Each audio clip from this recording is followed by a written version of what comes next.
konsep pemilikan dalam Islam. Milik ataupun pemilikan dalam bahasa Arab dipanggil al-mulk ataupun al-milkiyah. Dari segi bahasa, milik adalah pemilikan harta oleh manusia serta penguasaannya ke atas harta tersebut. Seperti mana kita ketahui, mazhab Hanafi dia menjadikan hak dan manfaat itu sebagai pemilikan, bukan harta. Seperti mana kita sentuh pada 2 minggu yang lalu. Justru mazhab Hanafi mendefinisikan milik sebagai sesuatu yang dimiliki oleh seseorang sama ada bentuk ain barang itu ataupun manfaat. Jadi manfaat juga boleh dimilik. Dari segi syarak, pemilikan adalah penguasaan ataupun kebebasan bertindak seseorang ke atas satu hak miliknya lantas menghalang orang lain untuk memilikinya kecuali pemilikan itu diambil mengikut hukum syarak. Lantas seseorang yang memiliki harta memiliki harta melalui cara yang dibenarkan, dia akan berkuasa terhadap harta tersebut. Dia boleh mentadbir, boleh mengambil manfaat. Kecuali lah kalau pemilik itu terhalang oleh syarak. Contohnya dia masih kanak-kanak ataupun dia jadi gila. Jadi terhalang daripada penguasaan. Justru pemilikan hartanah membolehkan seorang pemilik memanfaatkannya untuk diri sendiri, sama ada dia nak jual, nak sewa ataupun untuk diberikan kepada orang lain. Sama ada diberi secara hibah, berian ataupun untuk diwakafkan ke jalan Allah. Namun hak tersebut tertakluk kepada halangan. Contohnya untuk kepingan awam. Contohnya untuk dibuat jalan raya ataupun untuk dibuat hospital. Di sana ada hak kerajaan untuk mengambil alih. Seperti mana yang kita sebutkan sebelum ni tentang harta mahjur. Kemudian orang lain dihalang daripada mentadbir ataupun mengambil manfaat kecuali atas kebenaran pemilik ataupun kebenaran syariah. Contohnya melalui wasiat, wakalah, ataupun dia nak ambil manfaat secara sementara melalui sewa ataupun pinjam. Itu dibenarkan. Kemudian hak milik harta ni dia ada dua bentuk. Satu dipanggil hak milik syakhsi, hak milik peribadi yang dimiliki oleh seseorang ataupun beberapa orang individu. Dan yang keduanya hak milik umum, hak milik awam. Sama ada dimiliki oleh suatu badan, oleh kerajaan, organisasi dan seumpamanya. Ini dipanggil hak milik umum. Jadi hak milik umum ni biasanya diperlukan oleh orang ramai. Contohnya air, rumput, binatang ternakan dan seumpamanya, jalan raya. Itu hak milik umum. Dari segi pemilikan ni sebenarnya kita boleh ambil ataupun kita boleh peroleh daripada beberapa cara. Tapi kita tak boleh miliki ataupun peroleh secara haram. Contohnya mencuri, merompak, mengambil riba walaupun dihalalkan dari segi undang-undang tapi diharamkan dari segi Islam ambil riba. Ataupun menyeleweng, tak boleh. Sebaliknya perolehan mesti melalui ciri-ciri tertentu. Antaranya apa dia? Yang pertamanya berusaha sendiri. Dia cari sendiri sumber alam. Dia teroka tanah. Tanah yang umum. Ataupun dia terlibat dalam aktiviti ekonomi. Dia berniaga. Maksudnya usahanya sendiri. Boleh. Yang kedua, pemindahan harta melalui akad. Ataupun kontrak muamalah Islam. Antaranya dia beli. Ataupun dia ambil secara hutang. Ataupun dia diberi, dihadiahkan.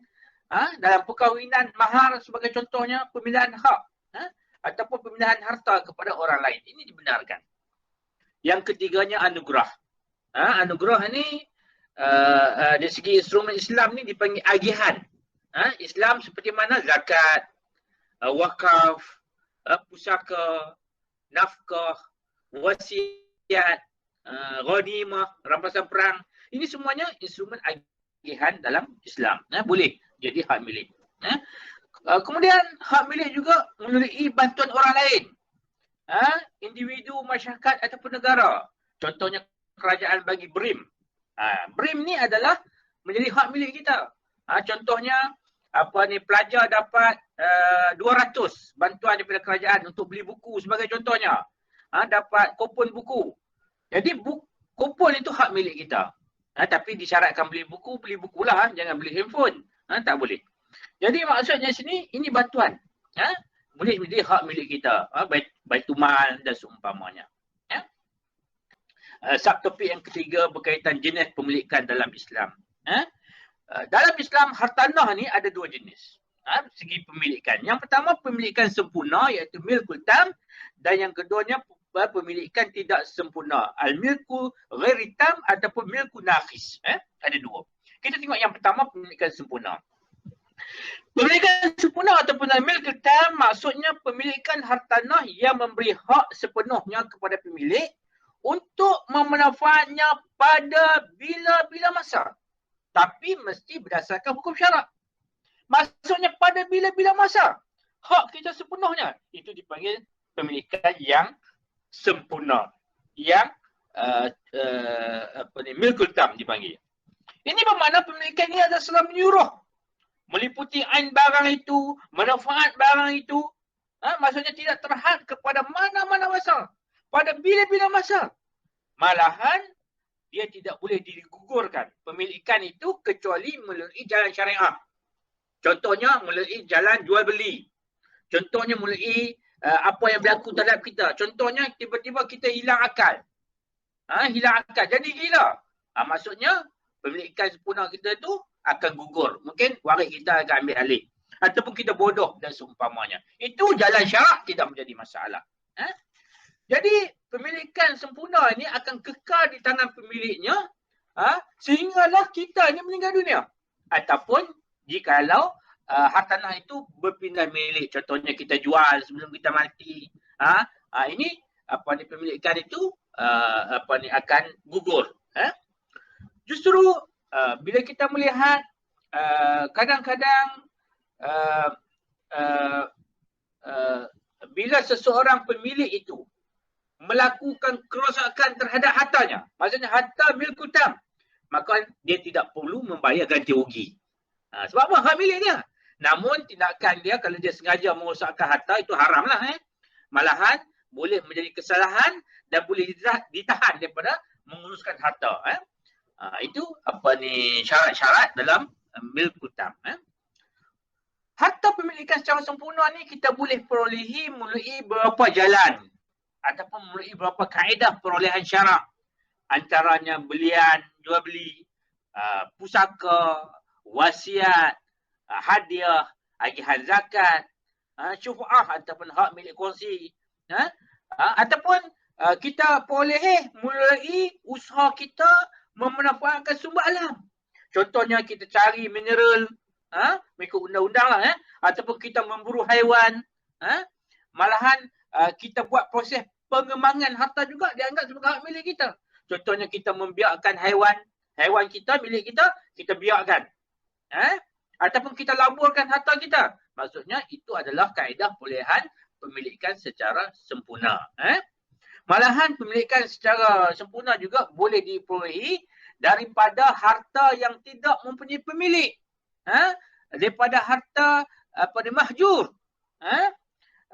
Sebagai contohnya, kita meneroka tanah yang belum diteroka oleh siapa-siapa.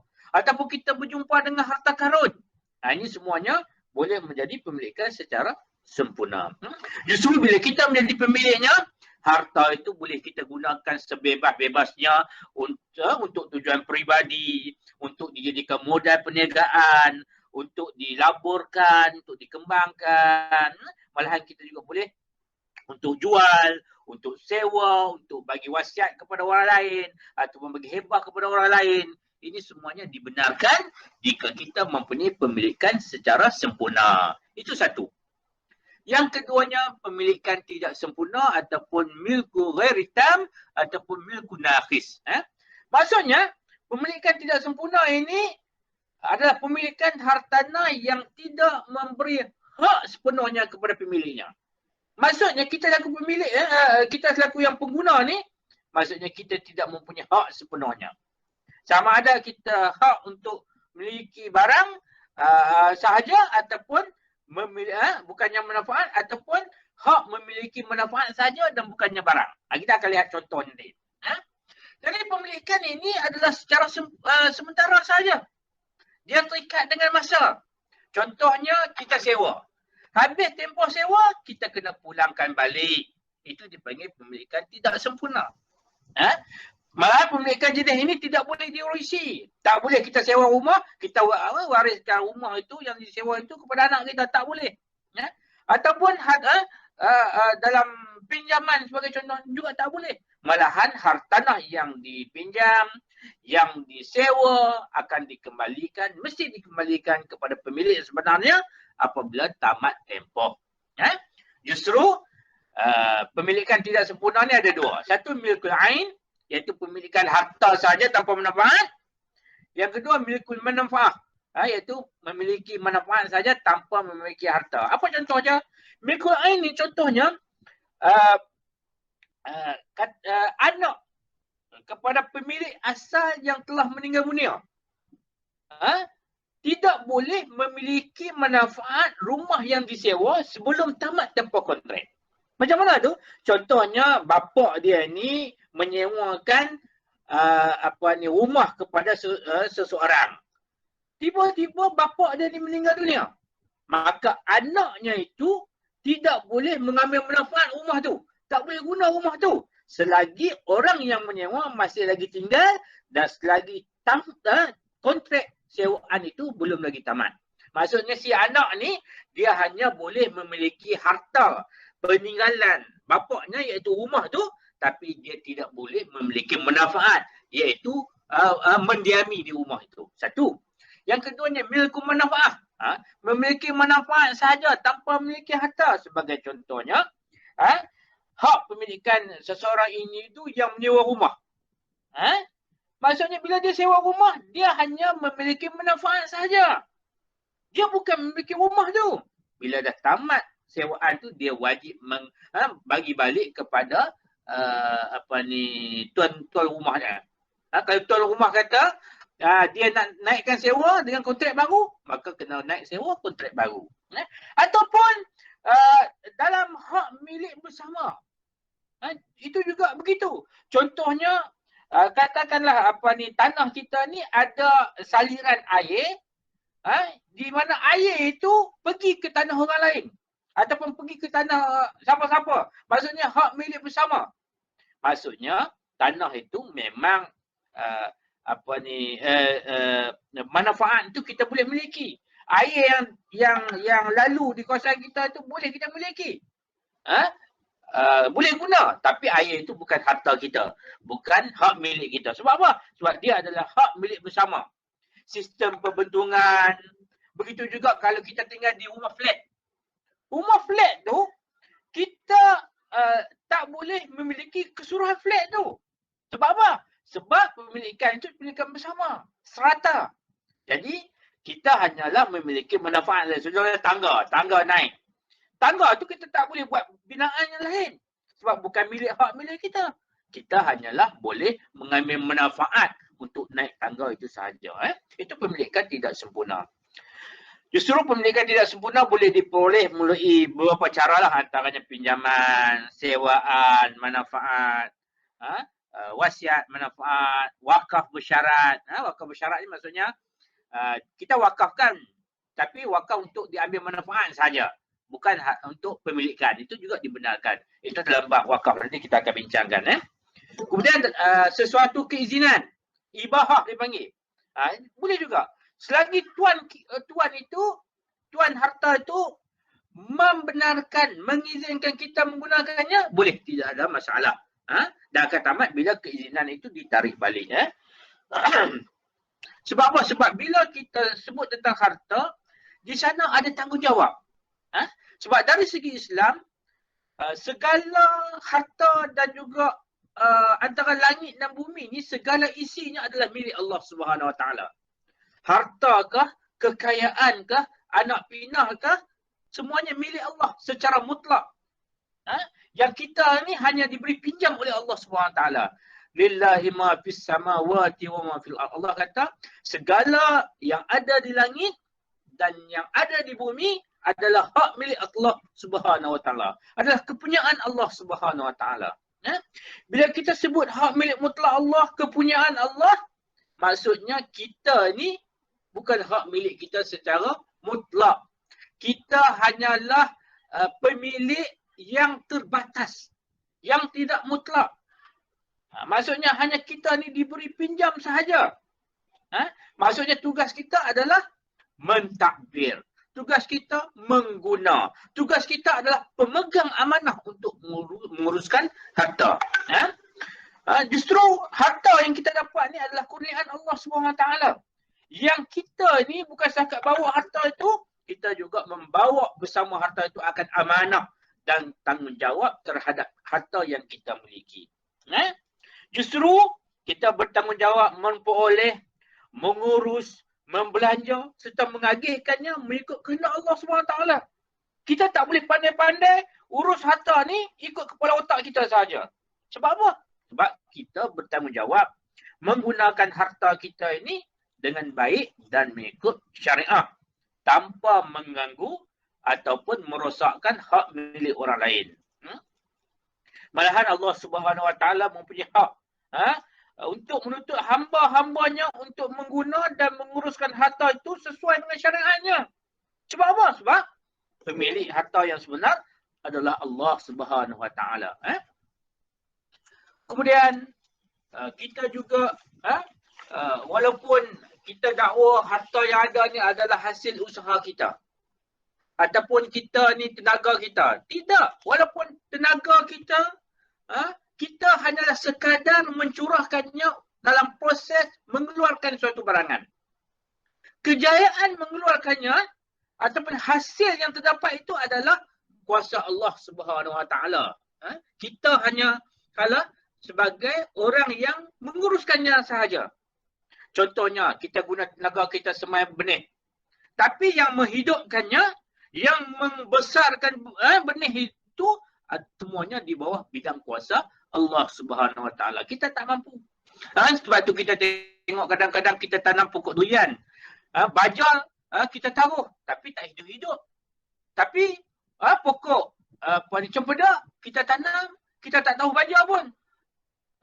Kadang-kadang kita tak membajak pun tapi tumbuh subur. Sebab apa? Sebab semuanya di bawah kuasa Allah Subhanahu Wa Taala. Antum tazra'unahu am nahnu zari'un. Allah kata dalam surah Al-Waqiah, kamukah yang menumbuhkan ni, tumbuhan ni, atau kami yang menumbuhkannya? Sudah tentu bala, iaitu Allah Subhanahu Wa Taala. Saya setakat itulah pembentangan bagi tajuk topik 2 dan topik 3 berkaitan tentang harta dalam muamalat. Wallahu alam. Assalamualaikum warahmatullahi taala wabarakatuh. Waalaikumsalam. Terima kasih Ustaz. Terima kasih.